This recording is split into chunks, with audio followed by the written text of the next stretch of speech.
Magandang umaga, magandang hapon, magandang gabi. Kung ano man ang dumating sa inyo, magandang araw sa lahat. Ito po ang inyong lingkod na magbo-broadcast para sa pakinabangan ng mga may sakit tungkol sa kidney failure or mga nagda-dialysis.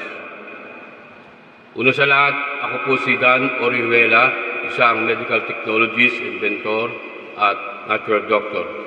Ang ating tatalakayin at pag-uusapan sa mga panahong ito, oras na ito, ay tungkol sa kidney failure. Ito po ang pag-uusapan natin ay lunas na talagang mabubuhay ang kidney at matitigil ang dialysis.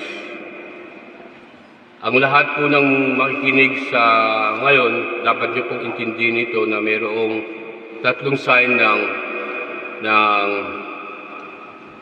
dapat na daan ng paggaling. Ang una po, lahat po na nagda-dialysis ay naniniwalang mabubuhay pa ang kanilang kidney kahit nagda-dialysis na sila ng 1 taon. Naniniwala sa technology, may sapat na paggastos para po dito. Pag wala itong tatlo, huwag nang pumunta dahil ito po ang kinakailangan na mayroon ka itong tatlong ito. Naniniwalang mabubuhay, naniniwala sa technology at may sapat na panggastos sa programang ito. Ang layunin po ng broadcast na ito ay makatulong sa mga nagda-dialysis para po hindi kayo patuloy na habang buhay ay magda-dialysis. Ang programang ito ay tumatalakay kung paano mabubuhay ang kidney at matigil sa dialysis. Ito po ay isang pagbibigay daan sa mga nalubog na sa dialysis upang hindi na sila maghirap. Bagamat sa totoong pagbo-broadcast na ito, walang ibang nagbo-broadcast tungkol sa pagbuhay ng kidney kundi ako lang. Maliban sa iba na nagsasabing nakakabuhay sila ng kidney, pero ibang kinababagsakan, lalong napapahamak ang pasyente at lalong lumulubha. Kaya po meron tayong tinatawag na trial therapy test. Ito po yung pagbibigay daan na makikita natin kung ang pasyente ay mabubuhay pa ang kidney o hindi na. Sa 7 araw na pagta-trial therapy test, lalabas doon ang sign na mabubuhay ang kidney. Doon pa lang po kayo bibili ng machine. Dahil po, hindi po ako nagbibenta ng machine at hindi rin ako nag-therapy ng mahabang panahon sapagkat hindi ko po trabaho mag-therapy ng mahabang panahon. Ang trabaho ko po, ibenta sa inyo ang machine para kayo na po ang mag-therapy. Yung 7 days na pagti-therapy, yun po ang tinatawag na demo na rin at trial demo.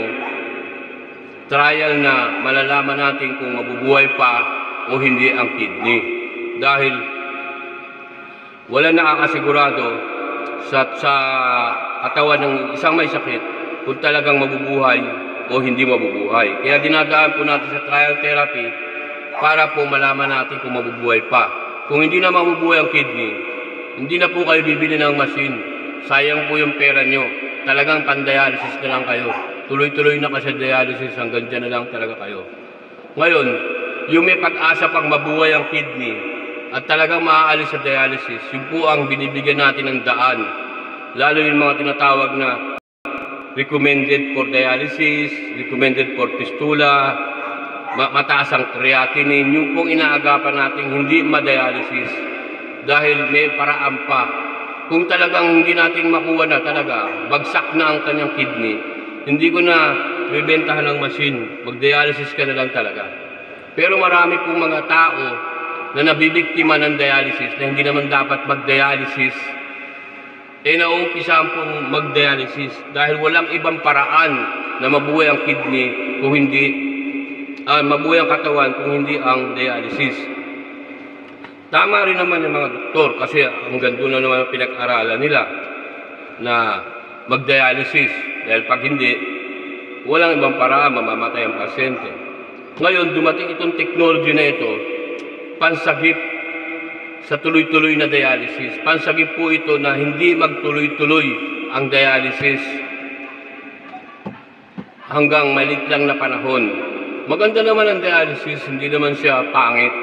Maganda siya dahil nalilinis niya yung maruming dugo. Ang problema lang sa dialysis, pati yung sustansya ng katawan, pati yung dugo, nalalaso ng anticoagulant. Yung dugo po ng tao na dinadialysis, hinahaluan po ng anticoagulant heparin na pampalabnaw ng dugo para hindi mamuo ang dugo pag lumabas sa katawan ng tao. Subalit, sa tagal ng dialysis, dumadami ang anticoagulant heparin na pumapasok sa katawan ng tao na sumisira sa tinatawag na cellular tissue at organs ng tao. Kaya po yung tao nalalaso ng anticoagulant heparin, yung pampalabnaw ng dugo. Kaya mapapansin nyo po, habang tumatagal sa dialysis, paitim ng paitim. Yan po yung dahilan ay yung anticoagulant heparin. Isa po yun na sumisira sa katawan ng tao. At wala talagang paggaling pag-dialysis. Talagang mamamatay ka. Kasi hindi naman ginagamot ang kidney pag dinadialysis ka. Nililinis lang ang dugo mo. Yun yung pagkakaiba ng dalawang ito. Itong machine ko po, bumubuhay ng kidney. Pangalawa, naglilinis din ng dugo nang hindi nilalabas sa katawan ng tao. Ngayon, malalaman nyo lang kung effective kung magta-trial therapy test tayo. Malalaman nyo lang totoo pa nagsagawa tayo ng totoong pagte-therapy. Dahil hindi po natin masasabi kung effective o hindi effective hanggat hindi po natin isinasagawa sa katawan. Alam ko maraming nakikinig sa mga panahong ito. Ang isang itatanong nyo sa akin, meron na bang gumaling sa sinasabi mong machine na bumubuhay ng kidney at nagpapatigil ng dialysis, itong machine therapy? Ang tanong nyo po sa akin meron pang gumaling dyan kung totoong yung bagay na yan. Ito po yung masasabi ko po. 1994 pa ito inumpisahan ko at ako'y nagsimula sa radyo noong 2014 na nag-broadcast ako sa Radyo ng Bayan hanggang 2017 o 18 natapos ako. Meron na pong gumaling sa machine na ito. Kaya nga po binubroadcast ko na ito yung pag-asa nyo na maalis kayo sa dialysis at mabuhay ang kidney nyo at maging normal kayo. Meron nang gumaling dito. Panoorin nyo sa YouTube kung gusto nyo. Portable Hospital Part 3 ang title at Portable Hospital Part 4. Magkasunod po yun. Pero iisa ang pasyente doon, siya pa rin. Pakinggan nyo mabuti yung usapan doon. Yan po ay sa radyo program ng Radyo ng Bayan. Yung tao na yan ay dati kong pasyente yan na nakita ko lang na nasa lubong ko at niyaya ako sa radyo. Magaling ka na pala Hindi ko alam na gumaling siya. Pero nung iniwan ko, alam ko gumaling siya. Tapos matagal na nakita kami, magaling pa rin siya. Tapos niyaya ako sa radyo na kasama ka, mag-testify ka sa radyo. May programa ako. Kaya nasama ko sa radyo. Pero wala akong balak na dalhin siya sa radyo. At hindi ko alam pa kasi ang business ng tungkol sa mga ganitong business, business ng therapy. Ang alam ko lang noon, simple lang ako na magpapagaling. Wala akong pakialam kung anong business yan. Kaya yung pagraradyo ko po, aksidente lang na nakita ko yung pasyente ko na yun at niyaya ko sa radio. Kaya napunta kami sa radyo. Yan po yung isa na gumaling talaga, na wala sa dialysis, naging normal ang katawan, hindi na nagda-dialysis. Dalawa po yan na nagsabay, na magkapitbahay, na magkaklase, na pareho ko pong ginagamot. Pareho silang nabuhay. Pareho silang naalis sa dialysis at naging normal. Kaya lang, yung isa, matigas ang ulo. Sandali kulit-kulit